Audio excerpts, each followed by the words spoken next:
And I think that's what you share in the book, is that the universe always responds. And there may be a little gap. There may be a little period of waiting. But we just have to we just have to be strong in that faith that things will be arranged. Well, I think the gap is usually coming from us not seeing it or resisting it. The universe responds pretty quickly. Okay. Instantaneously. But it comes through the heart because love is our essence. That's who we are. That's always present no matter who we are. And love also has no opposite. So it's not from this duality world. Well, thank you for making that point. That's pretty profound. Yeah, a lot of people say that, fear is the opposite of love, but it's not. The opposite of a fearful state is a peaceful state. So it's really fear and peace that are the opposites in the duality, because love is not from duality. It's from beyond that. And it's that one essence that no matter how deep and dark we go in our lives, it's always present. And at any point, can we grab it and reach for it? All we have to do is go inside our hearts and move from that. And so a lot of what the book does is helping people to understand what's really at the heart of their structures, of their lives, of their experience. And then you're talking about pulling out the essence of our heart, which is really love. That there's no duality in love. It's the essence of life and life force and flow itself. I think what will be a good thing to discuss now is you do have a little chapter called Flow versus Control, and helping listeners to understand the difference, because in my personal life, I had to wake up to how much I was trying to control and how this was really setting me up for a lot of unhappiness. Yeah, that's really funny. Well, that control is really an illusion, but we love to think that we are in control. Mm-hmm. I mean, who doesn't? I definitely like to do that, but it's sort of like with your kids. You think you're in control, but then they act completely different. Right. So when you are in the flow of the love, life happens, and there's situations that come up, and it's only your response that is ever what you're in control of.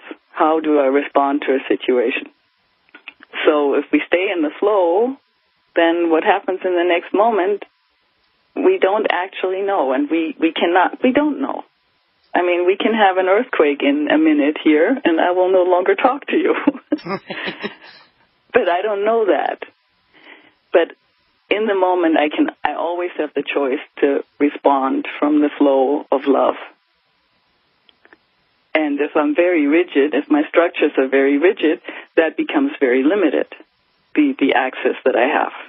Because I first have to maneuver my whole structure into, okay, can I do this? What can I do? And how can I do it? Right. And it was the Buddha who said the root of all suffering is resistance. And then that's pretty much, you're talking about flow being a state of non-resistance to what is. Yeah, and just watch your response. I mean, it's really pretty simple. It is in concept. I was going to say it is simple. Thank you.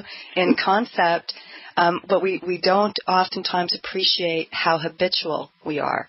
This is something that when, again, if you want things in your life to change, you have to change things in your life. You also use that infamous quote by, Einstein, you cannot solve a problem at the same level of consciousness that creates it. So if we want things to change, we have to first understand that it is our consciousness, as can be defined by these various structures in our lives that have produced the reality we have. And Johanna is pretty clear in the book that things can change instantaneously. So we'll return in the second hour to continue to discuss this brilliant little book, The Transformation Promise. Sarah, I said it, promise, not process. And really kind of to recap the first hour, we're not our structures. Johanna defines what structures are. She makes the point over and over again, we are not our structures. And I want to bring up the topic of attachments, because many of us fear change because we are attached to something that will change as a consequence of our internal change and the decisions that honor that change. And yet, most of what will change are, quote, structures that are temporal. They're not eternal. They don't exist except as a physical phenomena or a relational phenomena of this lifetime. Johanna, do you want to, because again, you give such brilliant examples, talk to our listeners about attachments. Give an example of, how we can't. You gave the example of the pharmaceutical rep, the woman. But we can be attached to so many things. In your book, I think you bring up buying that house from the actor that did the movie The Money Pit. You want to share that? That's a pretty good example, I think, of attachment. Well, everything. I mean, we're attached to everything. That's, I think, the biggest challenge in life is to see our attachments and to let go of them.